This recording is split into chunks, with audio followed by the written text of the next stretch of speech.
Welcome back, everybody, to This Is My Bourbon Podcast. I am your host, Perry, and I hope you have had a wonderful week. Hope you enjoyed last week's episode with Logan from The Bond. And I hope that you are excited for yet another week of This Is My Bourbon Podcast. It's episode 398. Next week, we're going to be headed to Bourbon and Beyond. I'm going to be headed to Bourbon and Beyond.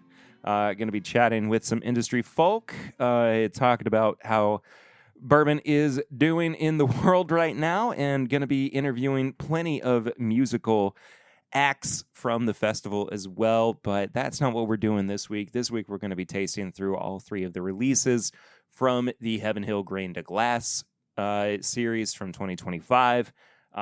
Just got in the Wheated Bourbon edition from this year's lineup, and wanted to do all three of the products side by side. That's what we got on the horizon. But you can also get some bonus content and support the show every single month by heading to patreon.com/mybourbonpodcast.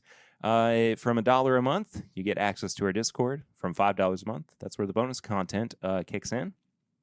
And I appreciate everybody over there who supports the show. We got a new Patreon member as well that I'll be saying thank you to towards the end of the episode. I think that's all I'm going to say up top before we hop right into our first segment of the show, which is known as Flying Blind, where I try something I haven't ever had before, or something that I have not had in a while and need to refamiliarize myself with. And it is the latter half of that sort of thing on this week's episode of the podcast. I am going to be tasting a bit of the Spring 2025 edition of Old Fitzgerald Bottled and Bond. This is from my media sample that is not focusing well on the camera. If you're watching the video version, I apologize. But if you're just on the audio edition, it doesn't really matter to you because I'm just explaining what it is. But this was a 9-year-old bourbon that was, of course, bottled and bond, 100 proof. It's their wheated distillate, of course, that goes into the Old Fitzgerald line. I just wanted to get a taste of some of Heaven Hill's regular wheated bourbon before going into the special or the alternate version of what their wheated bourbon is. Because for those who don't know, what is in the grain to glass product is actually not it is not what am I trying to say? Their traditional mash bill. Sorry. So I just wanted to kind of give myself a point of reference as well within the confines of this episode to see what the differences might be here. If you also know about my recent experiences with Old Fitzgerald Bottled and Bond, it's not always been the most positive over the past few years. I don't even know. Have I reviewed this recently? I think I might have. I don't even know exactly what to search here. I did it on a live stream back in May. And I don't know how I thought about it back then. So this is kind of going to be a little blind. It smells a little perfumey. Slight bit of oak, kind of a like red berry note on the nose as well. Overall, not bad. That's really nice. You know, I was thinking about this as I was pouring the 9-year-old expression here. And it makes me think about the new 7-year, shelf stable is how I've been describing it, version of the Old Fitzgerald Bottled and Bond. And to me, that 7 year is it's supposed to represent, a more,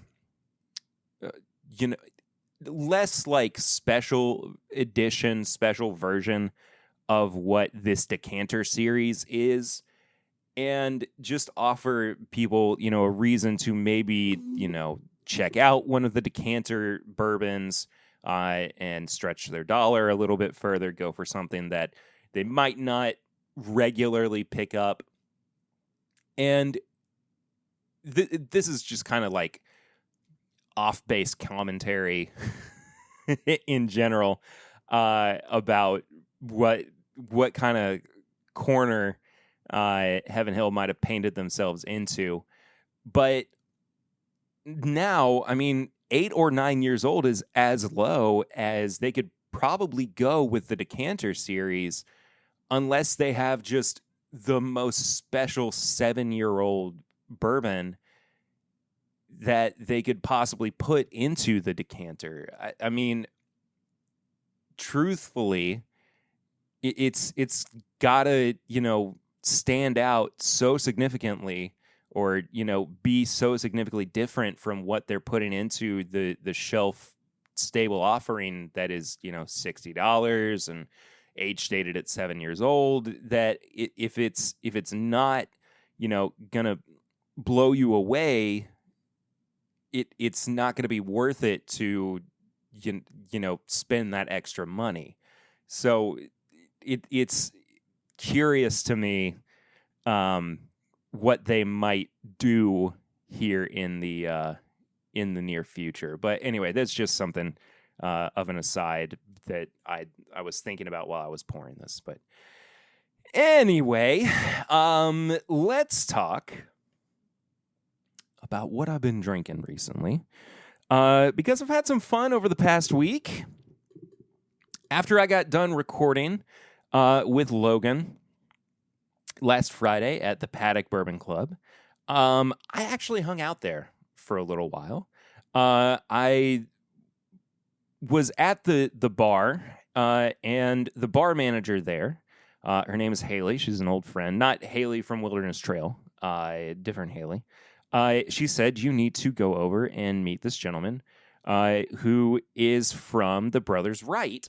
That is a brand out of Eastern Kentucky that I had heard of before, but I had never really engaged with them, and needed to actually, meet face to face and everything. And super nice guy, and he wound up, as we got to talking, buying me a pour of the 2024 Maker Cellar Aged, which was excellent.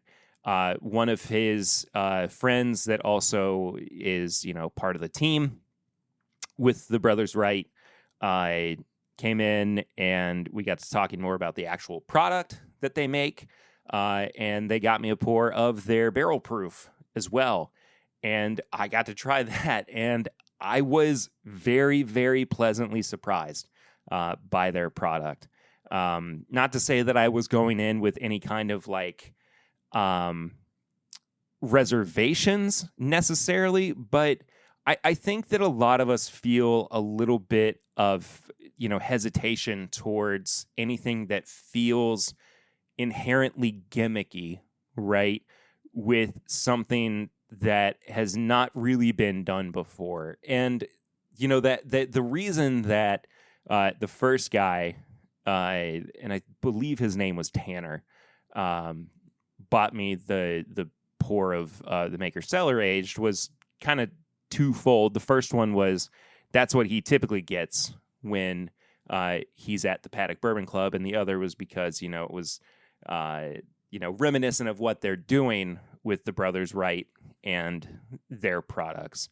So it's not like it's something that is inherently revolutionary with their product line, but they also there's something of a distinct difference between the two. But also, and I got into this conversation with the second gentleman, and I could be wrong. I believe his name was Evan, and I apologize if either of them are listening. I hope that they are, because we really hit it off, and I'd love to have them on the podcast soon. But I was talking about how hard it is to push craft or smaller bourbon brands on things like podcasts these days with like one hit. And by that, I mean like one media appearance or one opportunity for them to, come on and push a product. And this was not like a slight against them or anything. It was just me explaining that, without inherent follow through or showing that, they're not just coming on to post about their first or push their first line of products, and then there's nothing of a follow up. People are going to have a hard time, being engaged or being invested in what they're putting out. And so we got into a little bit of a discussion about that, and trying the product with them, hearing their story and everything. I mean, it was something that made me want to bring them on the show and talk more about what they're doing. And I think it's an important thing to, it gives me a bit of like reason to not necessarily do like research by having to vet guests every single time that I'm offered them the opportunity to come on the podcast, but at least like, be a little bit more engaged with them before I like sit down and find angles or find, reason for them to be, further a part of what we do now with the show, because like they're, not everything's going to be Heaven Hill. Not everything's going to be, whatever Wilderness Trail. Things are such a different landscape these days, and it's hard to put it into context without really understanding what that world looks like. Anyway, bit of a ramble. I apologize, but also went tailgating for the UK game on Saturday of this past week. Ran into Matt Preston, who is one of the head honchos at the Lexington Bourbon Society. He and his buddies had brought a liter of Weller 12. So I got a little pour of that, and it was an excellent bottle of Weller 12. Just absolutely spectacular. Ran over to another tailgate and met a guy that I have been talking with online for a while. His name is Austin Shuck. And I cannot remember off the top of my head what his podcast name is. Oh, it's What the Shuck. Of course it is. I'm stupid. But we got to talking for a little while. He had brought a bottle of Never Say Die, and I shot a quick little TikTok review, which I had never done before in that capacity, and it should be out on TikTok by now. Well, I mean, really all social media, but I was filming it with TikTok in mind. But it was great to run into him. I mean, we'd just been talking for a good while at this point, and he's going to be at Bourbon and Beyond as well, and I look forward to getting the chance to sit down with him and crossing over podcasts for a bit. But anyway, I think that's about it. I don't think I have much more that I've been drinking on of note, but I'm just look, I am so incredibly excited for Bourbon and Beyond next week. I hope you all are too. It's been since 2022 that I've been there, so 3 years. I had to take off in 2023 because we were moving, and in 2024, which is last year, we were expecting our second child, literally like the week that Bourbon and Beyond was happening. And so it didn't make sense for me to be gone. And I just needed to be home. So it's going to be an incredible time getting to return. I've been working on getting interviews lined up all this week. I'm very, very excited for some of the folks who have already committed. There are still some requests that are coming in as well. It's always cool when I get requests from musical artists that I haven't even reached out to, asking if they can be on the show during Bourbon and Beyond. Just a very, very awesome experience. But yeah, I look forward to it. And depending on the load of the volume of interviews and content that I wind up recording, episode 399, which is what is going to wind up being next week's episode, might be broken up into two parts, so that episode 400 can be as big and as robust as possible. I don't want to, diminish the value, I guess, of what episode 400 is going to be, by making it, part two of a swath of interviews from Bourbon and Beyond. But regardless, I hope you're looking forward to it. I hope that you, if you're going to be at Bourbon and Beyond, hit me up at my Bourbon Pod, or shoot me an email. This is mybourbonshop@gmail.com. Let me know. I'd love to see you there.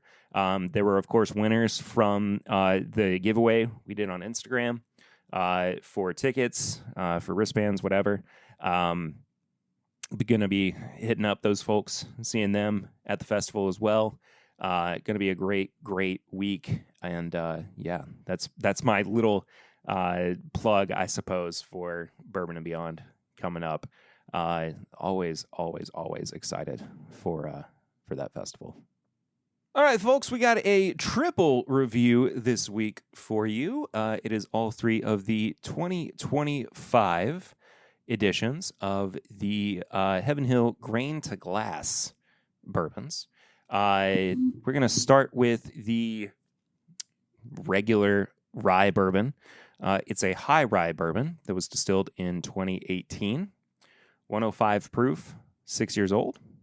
We got a wheated bourbon that is 106.6 proof and also 6 years old. And we also have a rye whiskey that is 105.2 proof and, surprise, surprise, 6 years old. This is quite the change from last year's whiskeys as well. Last year, the barrel entry proofs were all 125, whereas this year they were all 107. And of course, the bottling proofs are going to be much lower this year than they were last year. The only product that was around the same bottling proof was the regular bourbon. By regular, I mean high rye.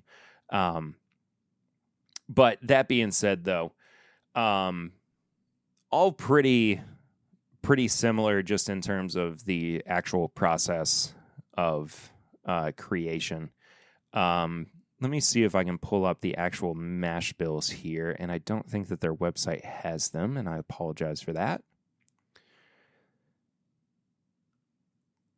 No. Oh, well. Thanks, Heaven Hill, for not providing that.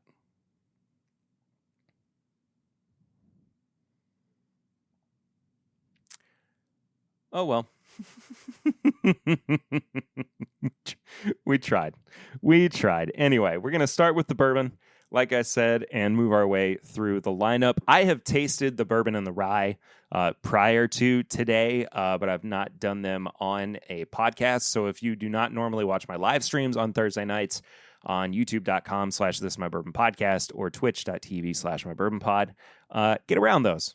I do some fun stuff that I think you would really, really enjoy. It's good times over there. And you can, hang out with the people who also watch or listen to the podcast regularly. Or they just only watch the live streams, which is odd, I think. Maybe they're just not podcast people. I don't know.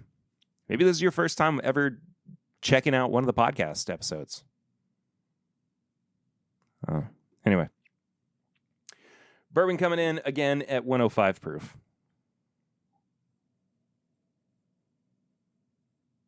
Now, if you remember my or our review from last year, we tried all three of these products together at the same time because that's how they were released. These were released in three different waves. Originally, it was the high rye bourbon, then it was the rye whiskey, and then finally the wheated bourbon. Not sure why they staggered it this year. Not saying that it's better or worse. I'm just confused, I suppose. I just don't really know the rhyme or reason behind it. So I waited until I had all three to actually do a full episode on it. But I have, again, tried the bourbon and the rye prior. But on last year's episode, we were able to do all three of them at the same time. The bourbon itself, the high rye bourbon, was our least favorite, and it was kind of a toss-up just depending on what we were feeling between the rye and the wheated bourbon as to which was our favorite. But it was pretty obvious that we were not huge fans of the high rye bourbon. So we'll see how that shakes out this time. The nose is quite muted, I will say, on the bourbon. There's like hints of grain. And I don't know, like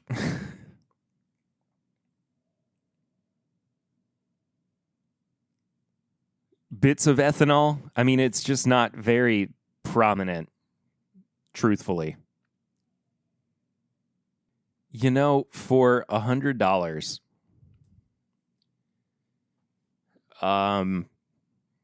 this doesn't really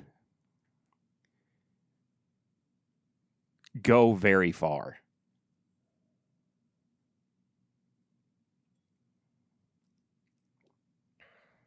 It's spicy up front. You get a lot of the corn, especially towards the middle of the palate. Not a lot of barrel influence, maybe towards the back end, where there's also kind of like a circus peanut note. But overall, I mean, I'm just not that impressed with this release. It's really not my favorite. I don't think I have. Yeah, I don't have the bourbon from last year nearby, or I would compare it. But I don't even think I remember. I think that I was just like underwhelmed more than anything by last year's release. Whereas with this, I'm kind of just straight up pretty put off by it. I think that it's really not doing it for me. I'll be honest with you. I also think that this is not going to be the standard review episode where I do nose, palate, finish, and price. I might do nose, palate, and finish because it would get a little bit too in the weeds with everything, but it's just a lot of like numbers getting flown around. Maybe I'll just do this real quick. Nose is like a 1.5. Palate is also a 1.5. Finish is almost non-existent. It's a 1. $100 is tough on this. I appreciate what they're doing with this project, but I don't think the project itself warrants what is really going on with this particular bourbon in, this particular bourbon specifically. Gosh.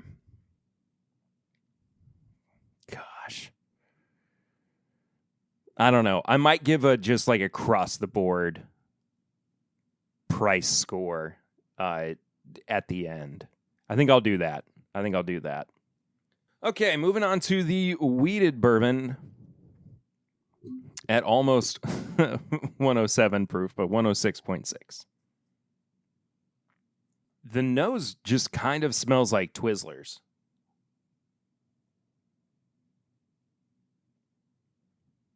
Twizzlers and cigar ash. A little bit of leather. Slight bit of orange zest. I mean, it's definitely better than the first nose. There is a lot of tobacco on this nose. I will say that much. Interesting. Oddly enough, there is more flavor to the wheated bourbon.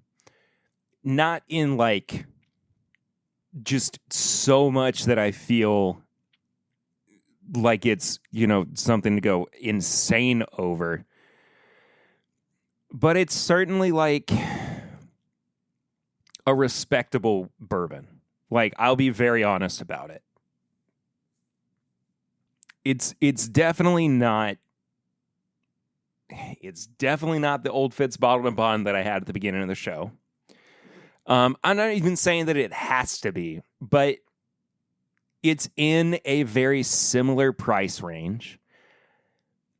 It is a premium product from Heaven Hill. It is supposed to represent what a more elevated process of creating bourbon can produce, can represent, but it's leaving a little bit of something on the table to be desired. There is, again, little to no finish.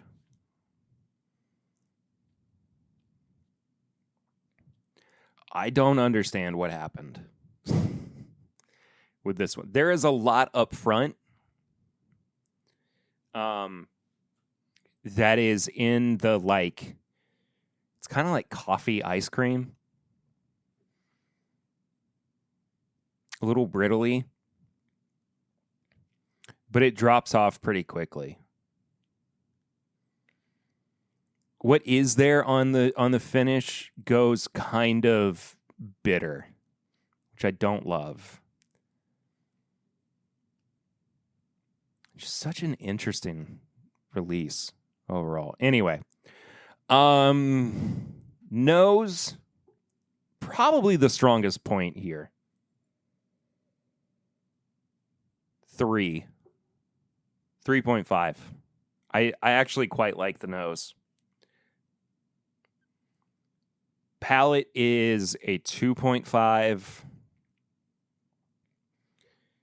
And the finish is a 1.5. I mean, it's just kind of a downward slope, unfortunately. Oh, boy. Okay, well, we're really hitting the high notes here, folks. Moving on to the final release. Well, I mean, it was the second release, but it's the final release that I'm testing out. It's the rye whiskey coming in at 105.2 proof.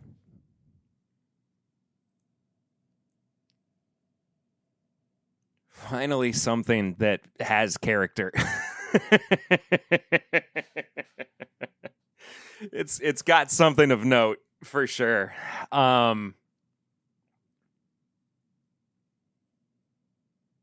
This is more like classic rye. The rye that you first tried that really makes you feel like you could expand your horizons beyond just being a bourbon drinker. Is it anything like out of this world? I don't think so. but it's certainly not going to send you into a spiral feeling like you're wasting your time with it. The real question here is, of course, the 6-year-old age statement and the $100 price point. Like,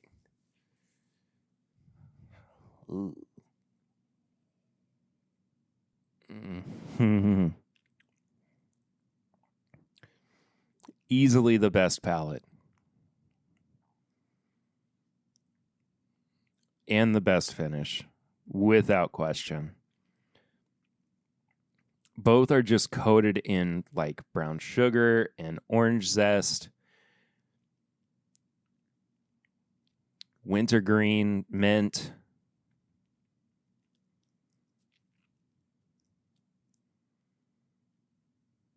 Oh, that's so nice. If you're watching the video version, I closed my eyes. I was enjoying it so much. That is delightful. That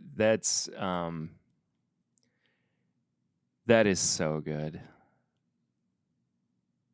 Oh. I needed something at least to make me feel like all hope was not lost. Yeah. That's excellent. All right.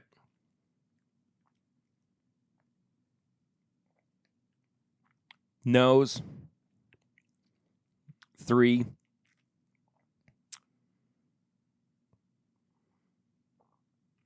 Palate and finish, both a 4. Easy. So, I mean, obviously the rye was the highest score, with an 11 before the price. The wheated bourbon comes in at a 7.5.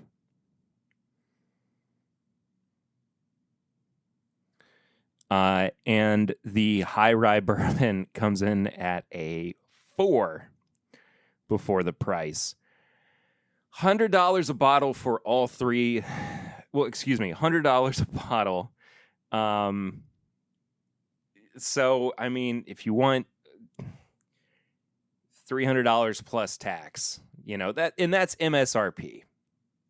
That's before you consider moving into other markets. That's before you might consider paying secondary, which I definitely don't think I would recommend for these outside of maybe the rye.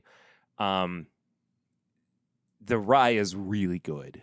I don't think it's quite as special as last year's, but it is definitely up there with something that you should at least try one time.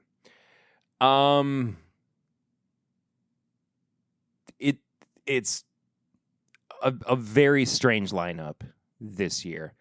Overall, though, I like the showcase here of, having grains grown specifically for Heaven Hill from, local farmers, and then that goes into, the product that is distilled, and it's a celebration of, the community and everything, and it is a very cool product and a very cool project as well. Not everything's going to be a rousing success 100% of the time. Do I love Heaven Hill? Of course I do, but I'm going to be critical of products when I see fit. I haven't loved every Old Fitz Bottled and Bond. I haven't loved every release of Elijah Craig Barrel Proof. I haven't, loved everything that they've done. It just is how it is. As a lump score for the price, I mean, I think I'm going to go with a 3. I don't think that I can go much higher than that. Which, the high rye bourbon's going to sit at a 7. The wheated bourbon's going to go to a 10.5. And the rye is going to go to a 14 out of 20. So if you're going to pick up any of them, I recommend the rye for sure. I I am nothing if not honest, but I do appreciate Heaven Hill for sending the samples of all three of these. And now we're going to go crazy. And we're going to make a Pursuit Series style triple mash whiskey that may or may not be drinkable. I don't know. We'll see. And we'll also see if Heaven Hill continues to send me product. I don't know. We'll find out. I never did get a bottle of the Old Fitz 7-year from them. And I don't know why in particular. It was very strange to not receive that. Maybe it's because I have been critical of the Old Fitz bottled in bonds in the past. I don't know. It's hard to make heads or tails of that kind of thing. But it's time for me to move into a segment that is not, something that I get to do every week, but I do love the chance to do it when I get the opportunity. It is known as Barrel Rings. It is a segment that you can participate in by calling and leaving a voicemail or texting the phone number 859-428-8253. Once again, that's 859-428-8253. Leave me a voicemail. Send me a text message. I will listen to it or read it out here on the show. I got 2 this week. Been banking it up for a little while. The first one is from Jared, the regular dad himself. And he's got a little bit of a criticism for me over a hot take I had on, I think it was also on the podcast, but on the pregame chats. So let's hear what Jared had to say. Hey, what's up, Perry? It's Jared here. I just had a quick comment on that last episode. You had your whole high-proof hot take and pregame chat rant about how you don't like AI and you feel it's forced into too many things and it's just not ready and it can't be trusted and yada, yada, yada. You sound like a boomer complaining about the internet. That's really how it comes across. But I found it interesting that then when you're pushed to, when Shade asked you how you're going to fix driving if you were elected, your solution to the driving problem is AI. You wanted to integrate AI into every single motor vehicle to not only keep tabs and evaluate people's driving, but then to administer a series of more and more severe punishments based on the AI's evaluation of your driving performance and the language that you're using. So I do like the AI not only is going to electrocute me while I'm driving, but then it's also going to limit my First Amendment rights to freedom of speech. That's fantastic. I love your anti-constitutional AI that you don't even like yourself. So it was just good to see that your views of AI are about as consistent as Star Wars uses of the Force. So it's good consistency there. Well, first of all, Jared, I appreciate you as always. Thank you for supporting what it is I do here. This is my Bourbon Podcast.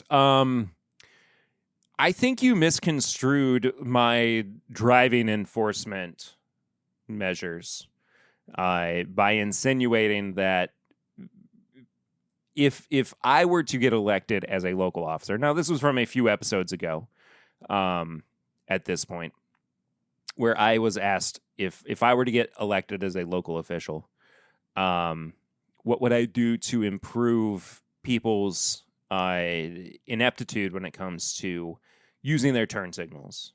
And Jared's insinuation here is that my enforcements were methods that were considered to be artificial intelligence, when that's in fact incorrect. These are going to be,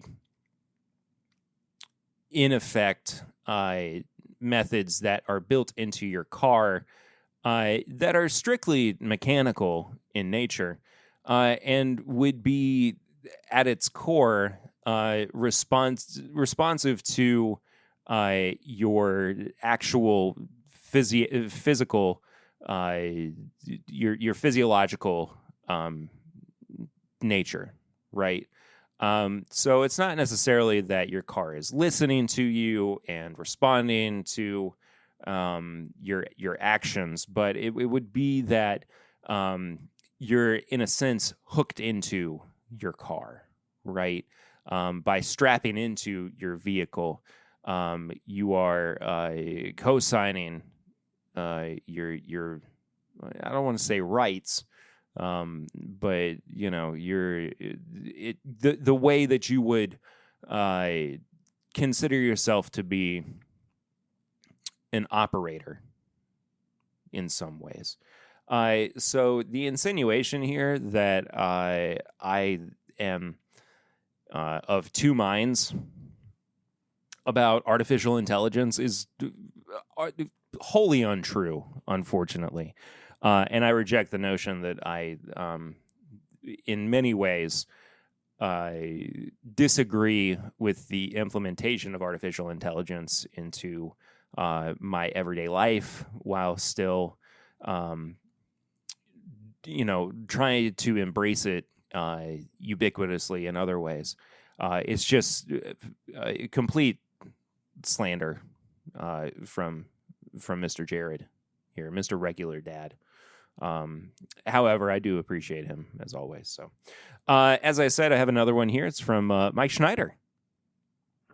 Hey, Perry, it's Mike Schneider. I'm in the middle of a dry week, a self-imposed dry week. I still adhere to the Whiskey Vault / Whiskey Tribe quarterly dry weeks. I find it a nice little break, reset the old palate, and just kind of focus on different things during the week.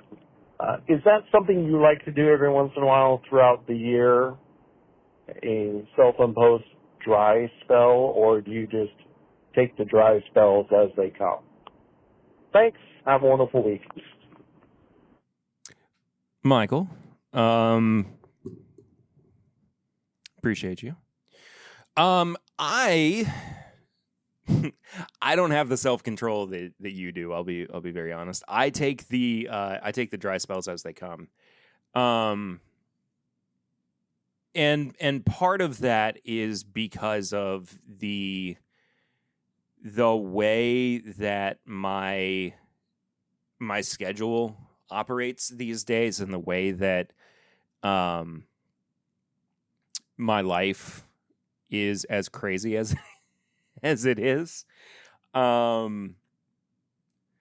It just unfortunately I can't look. Everybody always says, and I say this too, and I have actively made this change over the past few years. I mean, it's something that, Mike is a fairly new listener to the show, fairly new watcher of the show. So he might be a little unfamiliar with what, was my weight loss journey starting in 2023. And, I'm still on that journey, of course, but like having to actively, consciously decide to drink less and make healthier eating choices and everything. And like, coming off of the pandemic to like go back and look at the first time I was on It's Bourbon Night all the way back in 2017. This was in May of 2017 or June of 2017. I'm much thinner than I am now. It just, comes with the territory of creating content around drinking alcohol, and, being now more conscious of consuming it. It's important, and I try to be better about it. And especially because, now I am a dad too. And it's not that there is like inherently anything bad about doing a dry week or anything. It's just not something that's in like my lexicon necessarily. I probably should do it here or there. But yeah, I definitely, play video games less than I used to. And not necessarily saying that's like healthy for me to do that less, but it's less screen time, of course. Like, I think about this often. On a regular day, I am typically in front of no less than 3 screens for 8 to 9 hours a day. Like, I'm sitting in front of 4 right now. Like, I've got my 3 computer screens and my phone. And could I use less screen time? Absolutely. But I work from home. I have a computer job. And it's just something that I have to deal with on a regular basis. So, like, if I were to take a screen break or, a dry screen week or whatever, that would mean I wouldn't get to work. Like, there's no alternative for me in that capacity. It's just not something that functions operationally within my life necessarily. But on the weekends, like, I should be better about, getting off of my phone more. Like, it's just the reality of it. I have 2 small kids. I should just get off of my phone. I should get away from my phone. I should be more present. That's all it is. My eyes need a break. My brain needs a break. My humanity needs a break from being present. Not being present, but from being absorbed by what is going on my screen. But yeah, it's to answer your question. Yeah, I need to just be better about it in general. But yeah, that's. I hope that I answered your question. But anyway, high proof hot takes for this week. I don't think I have anything. No, I think I'm good. Tips and bits, though, things that I want to recommend for you to watch, read, listen to, simply just enjoy, that I have also been enjoying recently. And boy, let me tell you, I got a couple of things that I would like for you to listen to specifically this week.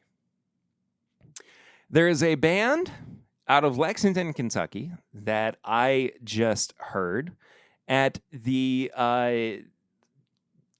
it was the Chevy Chase Street Fair here in Lexington. I had heard them for the first time a couple weekends ago. And I was like, this is a very fun little kind of rock band, not necessarily like, mainstream rock, kind of alt pop, alt rock, I don't know, alt punk maybe. It's very hard to pin them down on exactly what they are, but blues rock in some ways too. Like, they jam, they vamp, they go off, but they still have a tight structure on their songs. And it was very fun to see them, but they're called Bedford, Bedford, and very fun to see live. I caught like the tail end of their set, and I was just overly impressed by them. It's one of those things where, like, I wish that I was still regularly playing music live, because I would absolutely get together and do shows with them on on a regular basis. Like, it would have been a no-brainer that we linked up with them. And then this is a band, a musical artist that I am supposed to be interviewing at Bourbon and Beyond. And I had been listening to kind of in my periphery recently, especially on Sirius XM. They have a song called "I'm Not Ready to Go," and I've been diving into them a little bit since I got the opportunity to interview them.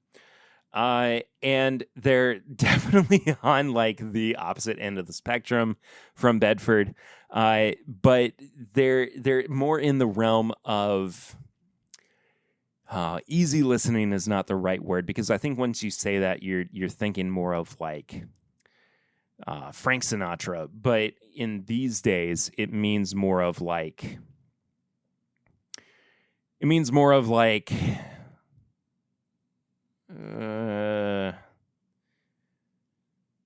singer-songwriters, right? And I think that's definitely more the category that these guys go into, but they're called Hazlitt, Hazlett. They are they're comfort listening, I think, is one of the best ways to put it.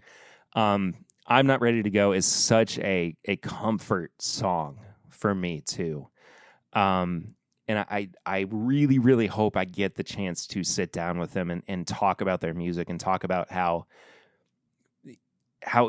easy it was to connect with their songs. And it's going to be so funny. Like, yeah, within the next, 72 to 96 hours after this episode comes out, there's a very good likelihood that I'll be chatting with them as well. So, that's going to happen. And you're going to find out about it very soon. But also, this is crazy as well. So a few weeks ago, I talked about how there was a singer-songwriter that I was recommended to by Swan, former podcast co-host, named Chance Pena. And I had just kind of fallen in love with his music.